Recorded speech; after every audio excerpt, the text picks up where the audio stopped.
بسم اللہ الرحمن الرحیم۔ صحابہ کرام رضی اللہ عنہم اجمعین کو تکلیفیں پہنچانے کی وجہ سے نافرمانوں پر کیا کیا مصیبتیں آئیں۔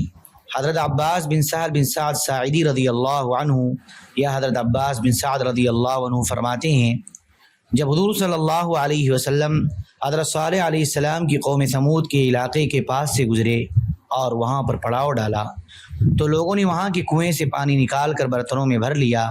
جب وہاں سے آگے روانہ ہوئے تو حضور نے لوگوں سے فرمایا، اس کنویں کا پانی بالکل نہ پیو اور نہ ہی اس سے نماز کے لیے وضو کرو، اور اس کے پانی سے جو آٹا گودا ہے وہ اونٹوں کو کھلا دو، خود اسے بالکل نہ کھاؤ۔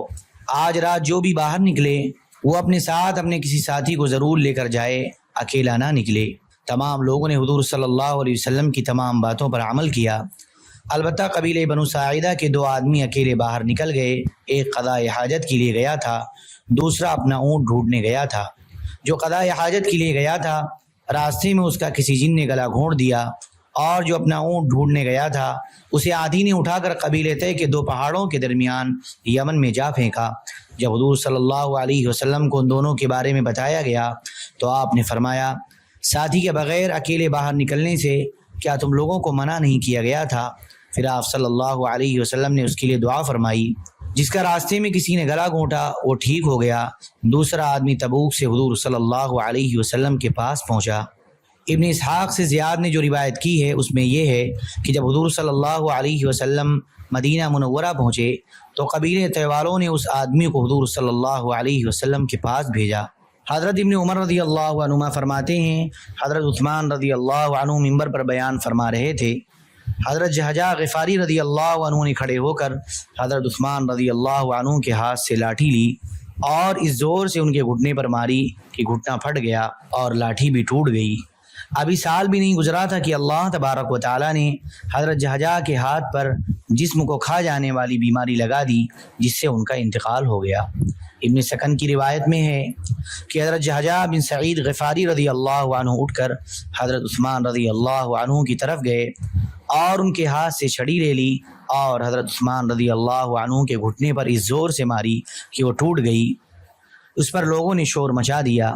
حضرت عثمان رضی اللہ عنہ ممبر سے اتر کر اپنے گھر تشریف لے گئے۔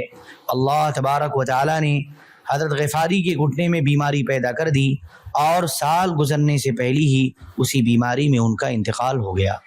حضرت عبد الملک بن عمیر رحمۃ اللہ علیہ کہتے ہیں، مسلمانوں میں سے ایک آدمی حضرت سعد بن ابی وقاص رضی اللہ عنہ کے پاس آیا اور اس نے یہ شعر پڑھے۔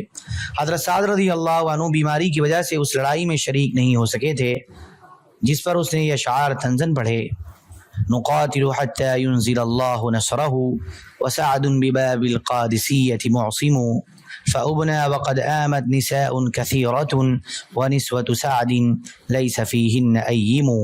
ہم تو اس لیے جنگ کر رہے تھے تاکہ اللہ تبارک و تعالیٰ اپنی مدد نازل کر دے، اور حضرت سعد قادسیہ کے دروازے سے چمٹے کھڑے رہے۔ جب ہم واپس آئے تو بہت سی عورتیں بیوہ ہو چکی تھیں، لیکن حضرت سعد کی بیویوں میں سے کوئی بھی بیوہ نہ ہوئی۔ جب حضرت سعد رضی اللہ عنہ کو ان شعروں کا پتہ چلا تو انہوں نے ہاتھ اٹھا کر یہ دعا مانگی، اے اللہ اس کی زبان اور ہاتھ کو مجھ سے تو جس طرح چاہے روک دے۔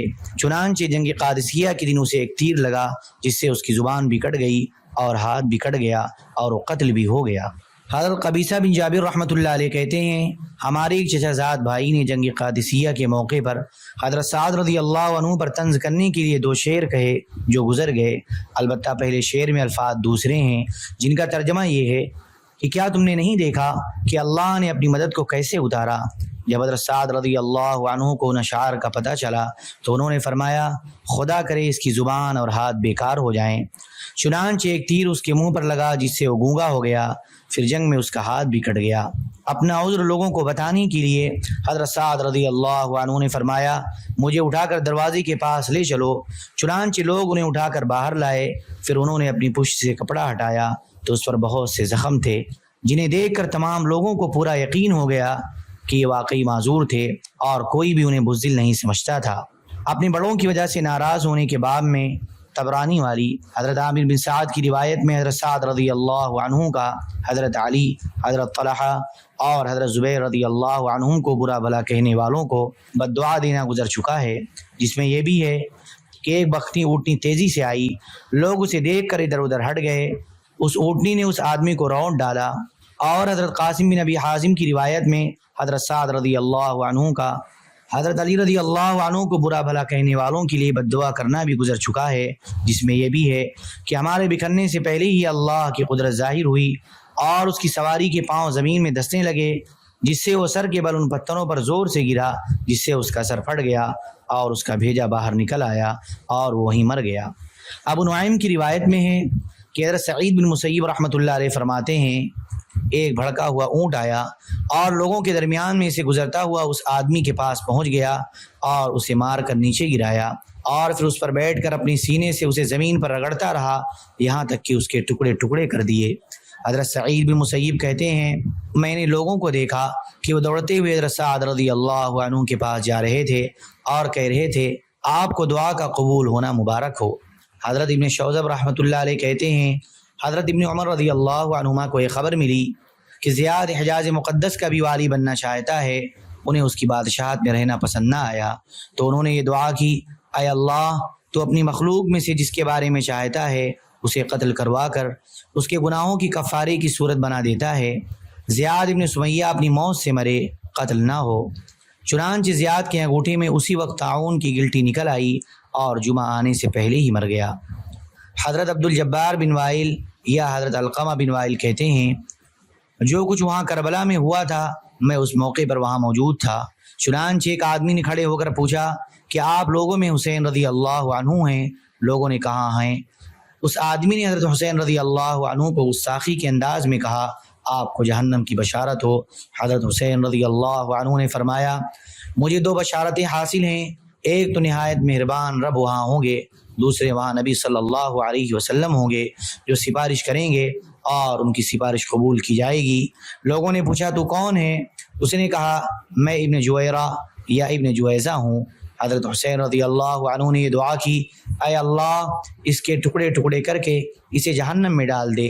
چنانچہ اس کی سواری زور سے بت کی جس سے وہ سواری سے اس طرح نیچے گرا کہ اس کا پاؤں رکاب میں پھنسا رہ گیا اور وہ سواری تیز بھاگتی رہی اور اس کا جسم اور سر زمین پر گھسٹتا رہا جس سے اس کے جسم کے ٹکڑے ٹکڑے گرتے رہے۔